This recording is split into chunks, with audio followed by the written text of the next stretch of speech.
Hi everybody, Matt Lawton here, and this is the Astrological Winds channel.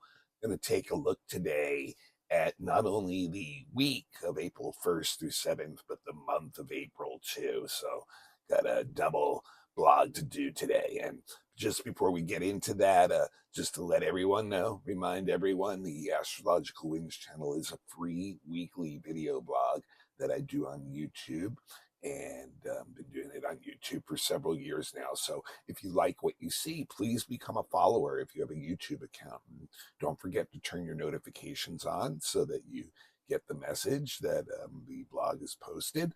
And also remember, the blog is available on podcast too. It was in podcast form long before it was a YouTube channel. So you can find it on your favorite podcast by just looking up Astrological Winds channel, and don't really have to watch the video to get the message. Really, it's me mainly just talking to the camera, maybe showing a chart or two. Also, the Astrological Winds channel has its own Instagram page, and I do post extra stuff on that also sometimes during the week. So if you want to become a follower there, just look that up. And I do post the channel also on Facebook, my private Facebook account. That's Matthew with two T's, Lawton, Lauten. If you want to friend me, it'll come up in your newsreel. Best place to find it also, if you don't have the YouTube, is on my website, and it's www.astrologicalwinds.com. No channel there, just wins. And I do embed a link to the YouTube channel every week there. And I also do a weekly calendar there. Kind of tells you the events going on the earth and the sky calendar. So that's something cool to check out every week. And also, I am a professional astrologer, so you can find all my services listed there and pricing. You can get in touch with me there. Doesn't hurt to ask any questions. I can work with your budget too. So just check that out. I've been doing charts for over 20 years professionally. I was trained for 7 years. Would love to do yours. It's the best way to support me. The other way to support me is, since this is a free blog, I do ask everyone, whenever they watch it, if they can think of someone to pass the link on to, that it would really be appreciated. I love having the blog grow in that way. And so if you can do that, great. And if you'd like to send a donation, a currency donation to the blog, my Venmo handle is at the symbol A, with the circle around it, Matthew, once again, with a capital M and two T's in the middle, and then a hyphen or dash in the middle, and then Lauten is the last name, capital L. No amount is too small to help me keep the blog going and kind of become someone who supports me on that level too. So anyway, want to get into some stuff. And the first thing, of the week is actually one of the things that is one of the big events of the month too. And that starts today on Monday, April 1st, April Fool's Day. And we have Mercury going retrograde. So I've been telling you guys for a couple months or so now that every planet has been going direct. And, it was really a good time to push out into the world during that time. And that once April rolled around, our friend Mercury was going to come back into starting the retrograde season up again. And Mercury will go retrograde today. And funny enough, very ironic how things work. And, there's a lot of symbolism that exists between the numinous and spiritual world and the real world. So, check it out. Mercury is the jester of the planets. He's the jester. That's what one of his nicknames is known as. And April Fool's is what? The day of the jester, right? And if you remember, what was the jester's job in the courts? The jester was the one who could point out to the king and the leaders of the country where they were going wrong, where they were too subjective, where they were too bombastic. The emperor wears no clothes. That boy there is the one, he's the jester in that story. So we have Mercury going retrograde in Aries on April Fool's Day. To me, that is Mercury is going to really wear that jester cap for all of us now. The world's in a pretty crazy place, right? And a lot of it is about people being so subjective about their opinions. That's Aries, Mercury and Aries, right?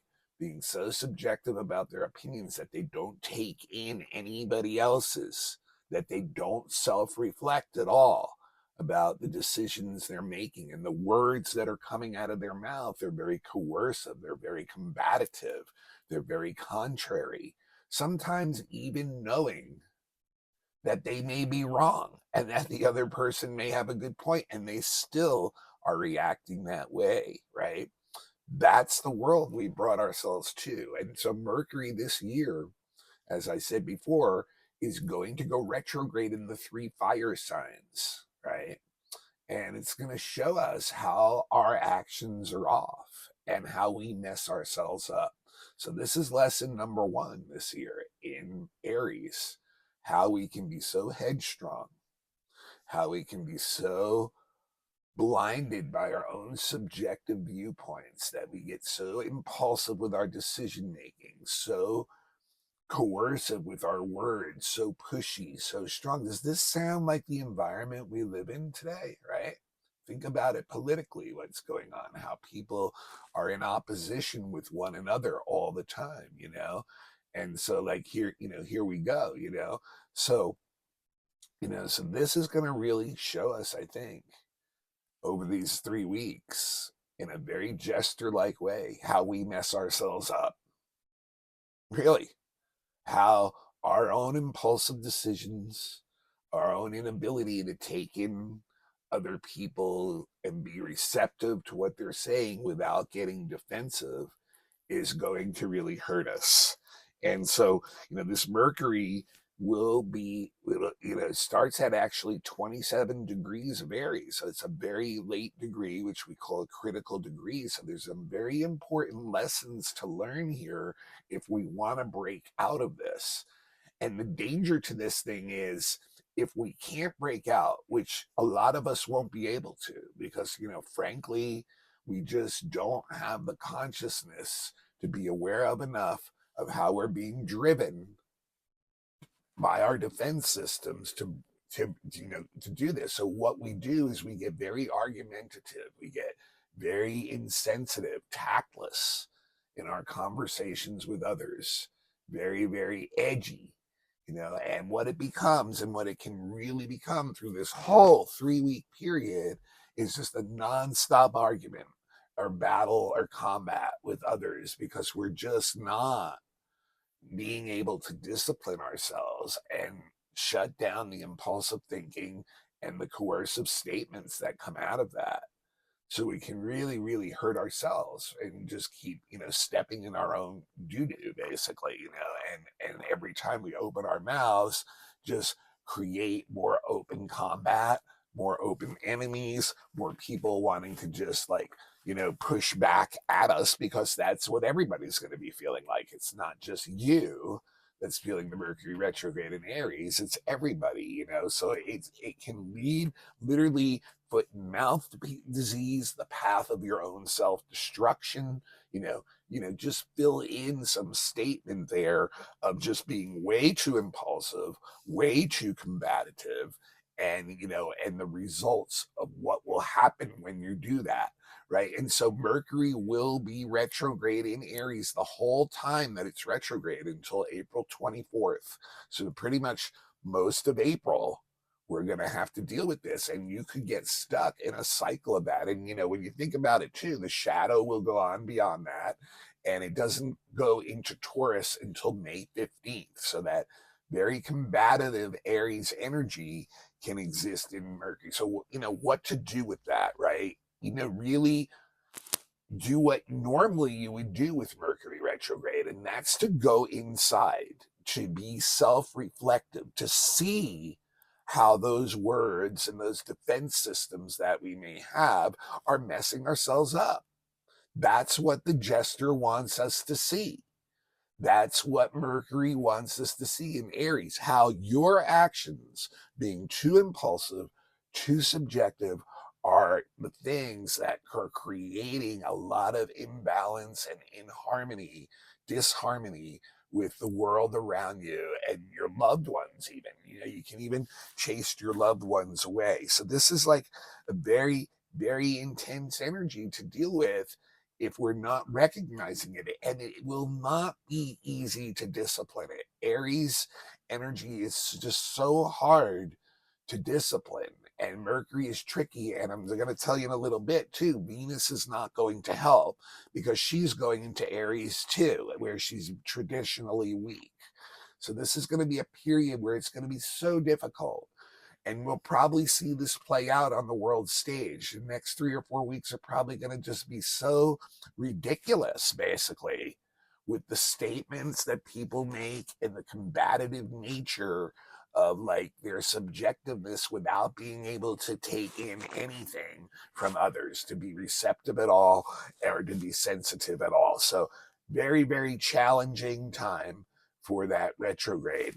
Okay, and like I said, it's part of the one of the three big things happening this month too. So it's, the big thing for the monthly too is our retrograde season is back now. So now on Wednesday we actually have a really positive aspect with Venus conjuncting Neptune right at the end of Pisces. And both those planets really love Pisces. Neptune, it's its co-ruler. It's the planet, the sign that Neptune is most associated or similar with energy wise. And Venus, as I said before, you guys, is exalted in Pisces. It's all about unconditional, compassionate love. So when the two of these get together, and at the critical 29th degree too, it is about that. It is about blending conditional and unconditional love together, having a higher viewpoint of what love can be. It can be very idealistic, and that's one of the pitfalls of this, is to realize that we're seeing that energy on a very, once again, what I call a spiritual or numinous level that does not actually completely manifest on the physical plane the way our ideals would like it. So what does that do? It sets us up for disappointment in relationships, in particular with Venus. When our loved ones, when our friends, when other people, when the world itself can't live up to the ideals that supposedly they're professing that they want, or the ideals that we would like to see them in their relationship to us. So, great, great sympathy, great, great compassion, great, great understanding for others, and actually many times acting on that, being very charitable and compassionate.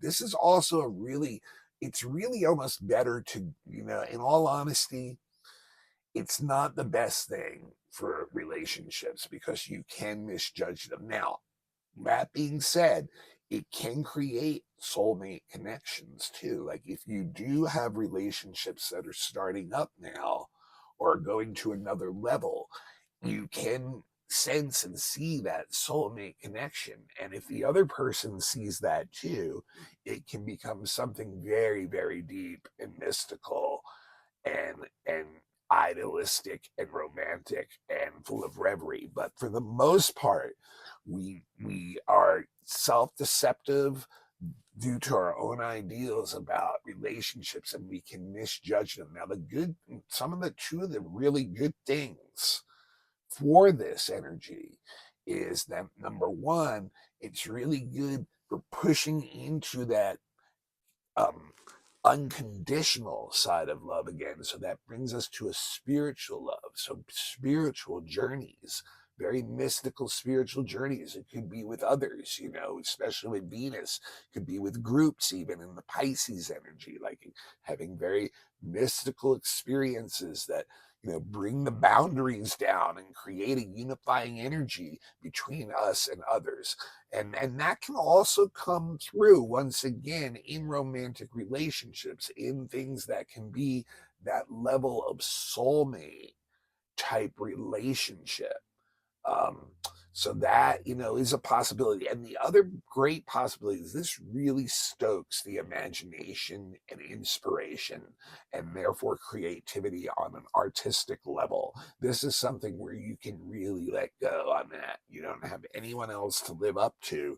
You can really see how your ideals can inspire you and get out some real creative output. So real nice energy there. But then the very next day, on Thursday, is when Venus changes signs and goes into Aries, which is one of the signs that the goddess is traditionally weak in. She's in detriment in Aries. And why? Because she's very impulsive about relationships. So you can see this is going to be an issue when it comes to the Mercury retro in Aries too. It's going to really make it very, very hard not to be reactionary in our emotions, not to be overly subjective, not to push for what we want out of others, and get a lot of frustration back out of that because it's just a little too much. It really,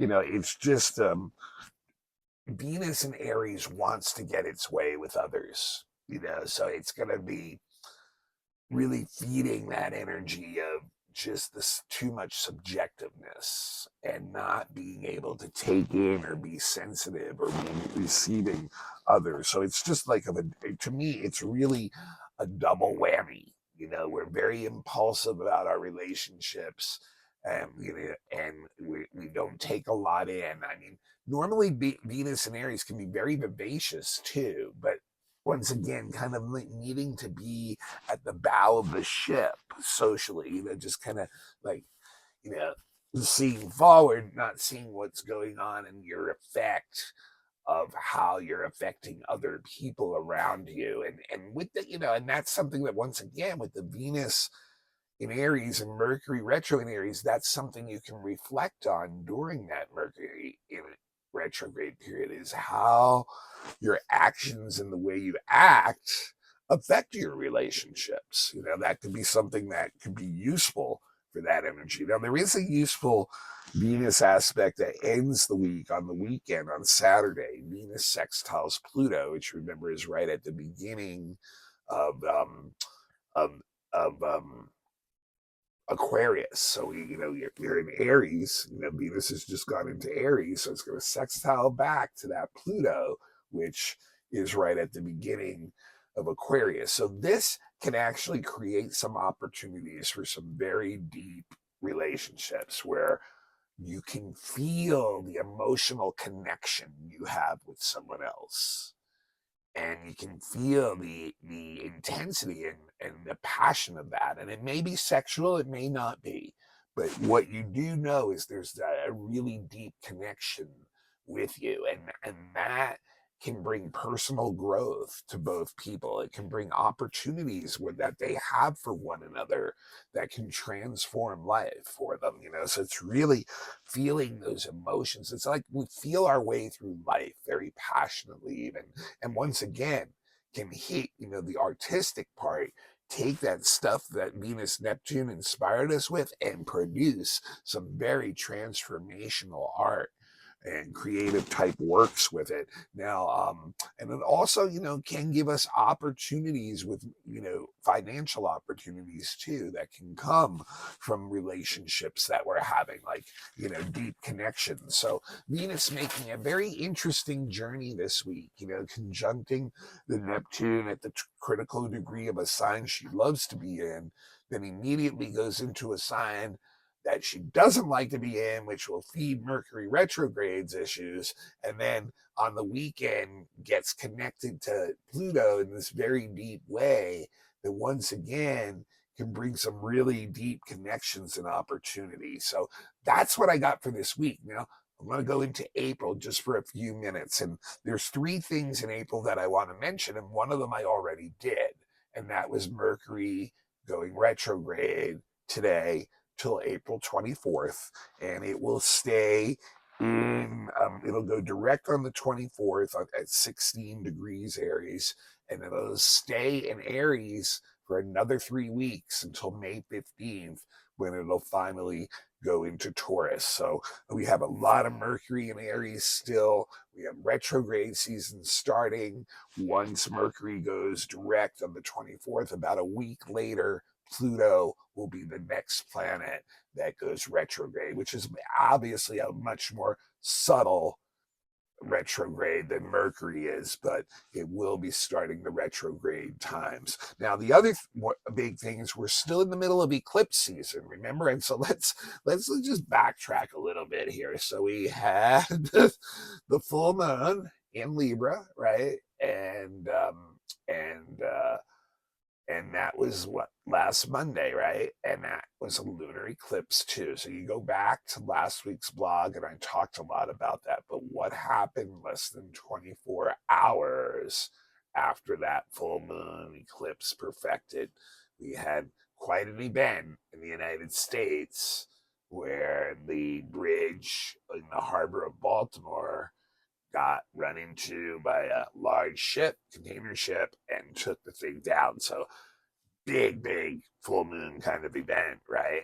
Just like, really shining the light on issues that can occur when things like when with things like that.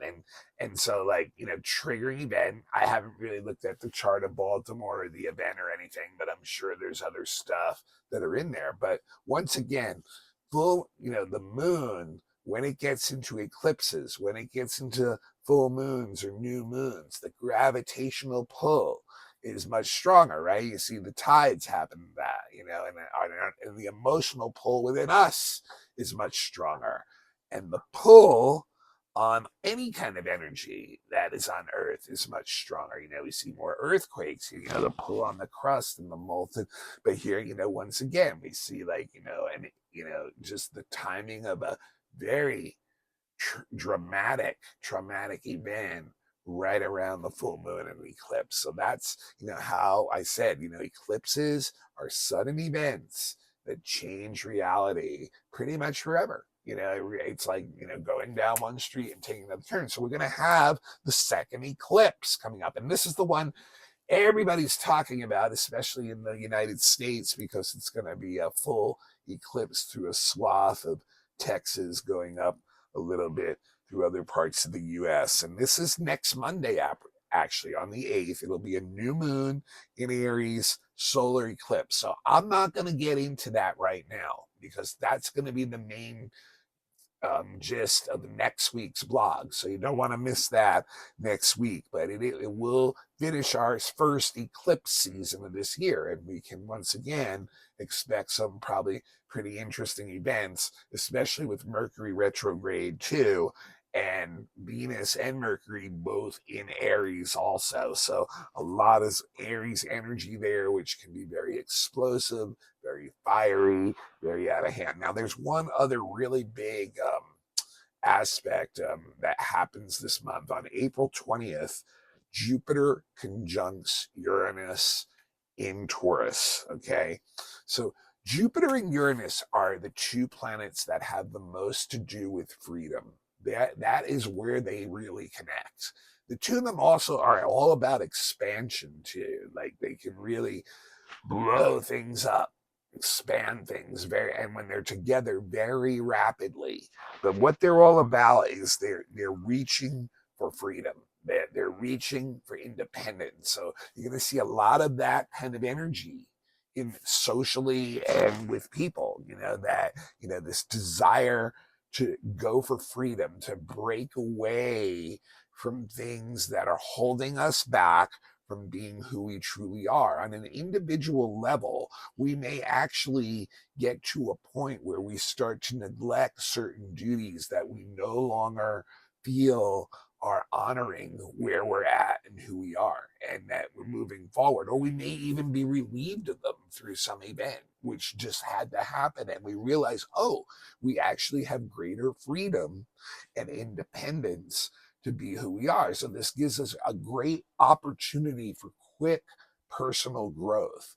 a lot of times, all kinds of events can happen in your life if this hits your chart hard, and it can be sudden changes in career, sudden windfall of some kind of money or benefit or something like that, sudden change to it, where you have to live, just really. But what it comes down to is it normally frees you ultimately from some of the responsibilities that you had before. And so it can be very enticing on that level, but it's also the signature for upsetting events, big events, things that suddenly explode forth and forward. So, we have the eclipse, in this event with the bridge that just happened. And incidentally, I did do a look at the equinox chart for the US as a blog too. And that event was all over that chart too. So if you want to check that blog out, there's a moon Pluto opposition in that US chart for the equinox with the Pluto in the third house of shipping and transportation, and Pluto is the planet of destruction. So I really get into it in that chart. But like I said, this is something that can be a very rapid change. This Jupiter in Uranus, and it can be very similar to an eclipse where something changes very quickly in society that everyone has to adjust to, and it can be very upsetting, and it's also the signature for social movements too, which we really see that going on in particular, not only politically but even like peace versus war in some of the events that are going on in the world right now. But people definitely you know have a chance to be more free and independent. Another thing that can happen too is this can have us look at things in different ways. Like things can happen to us that show us other ways of looking at things. And therefore, because of that, we can come up with new solutions to things that may have been stuck, and that it will suddenly propel us forward very, very quickly. But life, the pace of life can pick up quite a bit itself. Like there may be a lot of events that are going on that are like, whoa, not even time to process this.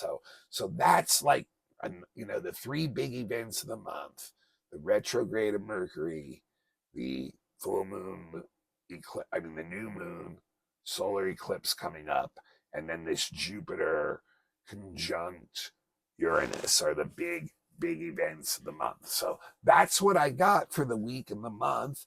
Um, you know, um, Remember that the channel is a free service. So if you like what you just saw, I'd really appreciate it as soon as you get off if you just share the link with someone else. And and the other great way to support me always is when you or someone else needs a serious professional astrological reading. I am available for that. I've been doing them for over 20 years. I was trained professionally for 7 years, counseling training too. I would love to do that for you. Do all kinds of charts, birth charts, predictive readings, all kinds of different services or groups, have classes, all that stuff. The best way to find all the details on that is on my website, which is www.astrologicalwinds.com. Okay. And that's www.astrologicalwinds.com.